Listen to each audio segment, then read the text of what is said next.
Something is off about this place. I swear it's the same guy in every single one. I would just take it as a sign. You are where you are meant to be. You need to run. Do you understand me? No, go. Go!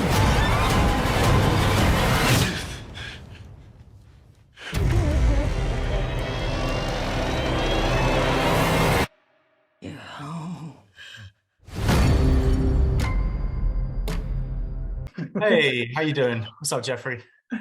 What is going on, Finn?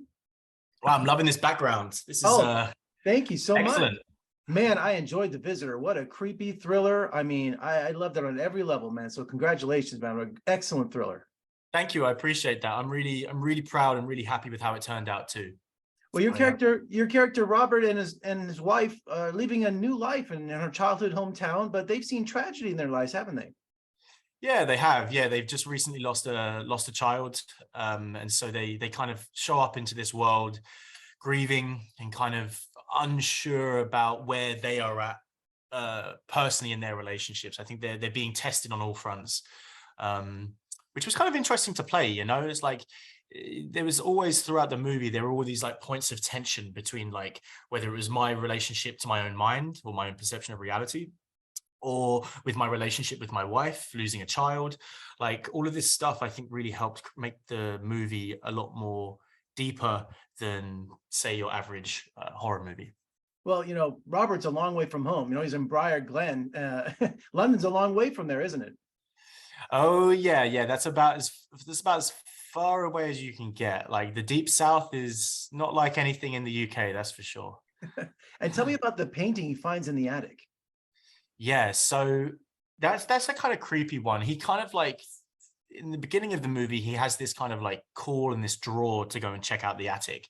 You know, almost like there's this kind of like supernatural inner force that's kind of like forcing him, pulling him towards it. And he heads up to the attic and he finds a painting of someone that looks really similar to him. And he starts to question, you know, what is this? Where does this come from? Why does it look like me? And, you know, he brings it up to his wife, Maya, and Maya essentially gaslights him and tells him that he's being ridiculous and stupid. And I think because his mental state is a bit fragile, he tends to kind of think, oh yeah, maybe it is just me. Maybe I'm the one that's just kind of a bit nuts here. Yeah, because Robert suffers from anxiety. So I love in this movie that you think that all the weird things that are happening, they could be in his head. I mean, we don't know if he's suffering from it or these things are really happening to him.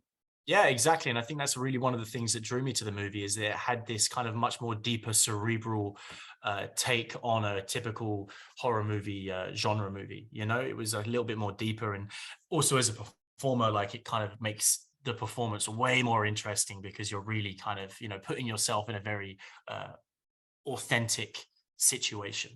Yeah, and the house is a character too. Where did they find it? I mean, it was just brilliant. Yeah, it's a beautiful house, man. It's absolutely beautiful. So that was on, I think it's called King Charles Street, which is in New Orleans. And St. Charles. And St. Charles is like a street in New Orleans where you have like lots of like really, really grand big houses. And that was one of the houses. And it was beautiful to film in there.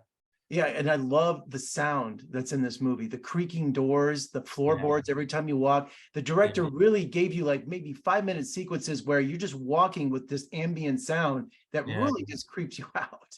Yeah, and you know what? You know, Justin's such an amazing director. And even though this movie does have a really interesting pace to it, like it never at one moment feels boring. Like you're always constantly trying to figure out what's going on. And so even though at times like it's slow and it is kind of like pacey, like you said, your mind as an audience member is always just trying to be like, what is going on? Like what's around the corner? Who are these people? Is Robert making this up? Is he correct? Like what's this painting? You know, and so at least for me as an audience member, I really enjoyed that kind of element to it. And chitlins, did you really try them for the first time, like in the movie? Oh hell no! That was just what was that, chicken? I think it was just chicken in some batter. Yeah, I couldn't eat I couldn't eat pig intestines. No way. I'm sorry. No, dude, no. I couldn't. I couldn't do it. I would actually be sick. Yeah. Now, any idea what happened to the painting? Did you take that home at the end of the day? No, I didn't. I have no idea. Oh, why not? Yeah, I just, you know what? It just never occurred to me. It never occurred to me that I would want to take a big picture of myself like that home.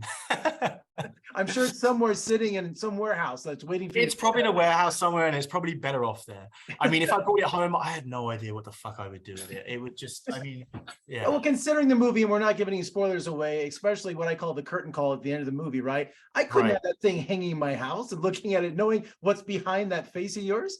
Exactly. Yeah. That energy can stay in a warehouse in New Orleans somewhere. Yeah, absolutely. And this is a Blumhouse film. Did you get to meet Jason Blum? Because man, what an artist, right? When it comes to horror films. 100%. I never got to meet Jason. We exchanged a couple of messages over email, but that was one of the main reasons why I took the movie, because Blumhouse was producing it. I think they have such a great track record when it comes to horror movies. I think they really attempt to elevate the genre beyond what it traditionally is. And they've also been really getting into some really good television series at the moment as well that I've been watching, like documentary spaces. So I think they're really great to work with, incredibly collaborative, and it was a joy to work with them on this movie. And considering the character that's behind me there on the right, was that full makeup or was that any CGI on that? Because that was a scary reveal.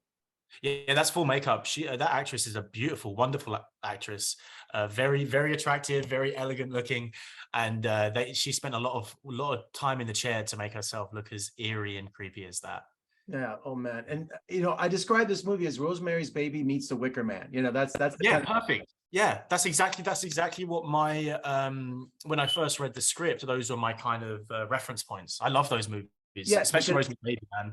Oh yeah, this movie has a 70s vibe to it, which I love. So man, totally. What a great job! What an excellent thriller, and it's just time for Halloween. And best of luck with the film, and let's talk again soon. Cool. Thanks a lot, man. Take it easy, Jeffrey.